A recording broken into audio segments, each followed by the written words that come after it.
خبر مولا هیبت الله ته منسوب امر عملي کول وروسته دغه امر کروالی څیړي. نور حال را سره په ویډیو کې وګورئ او ډیو کلیک چینل در سره سبسکرایب کړئ. په سلامونو محرک علیکم. دوشنبه د حمل په لومړۍ ورځ د طالبانو واکمنۍ مرستیال ویان بلال کریمي ویلي چې د افغانستان د ملي بیرغ بدلو اړه هغه حکم کروالی څیړل کیږي چې د طالبان لوري مشر مولا هیبت الله اخونزاده ته منسوب ګڼل شوی دی.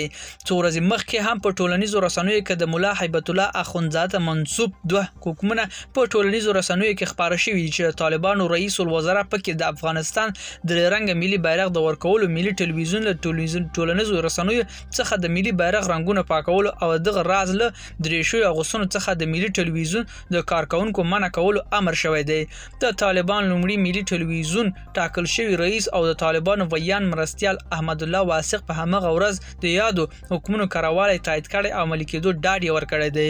ملګرو دا زموږ چمتو شوی ویډیو که تاسو ویډیو په اړه کوم نظر پیشنهاد لرئ موږ سره په کومنټونو کې شریکوئ او د لا ښکلو ویډیوګانو لپاره له موږ سره پاتې شئ. تر بیا ښې چارې.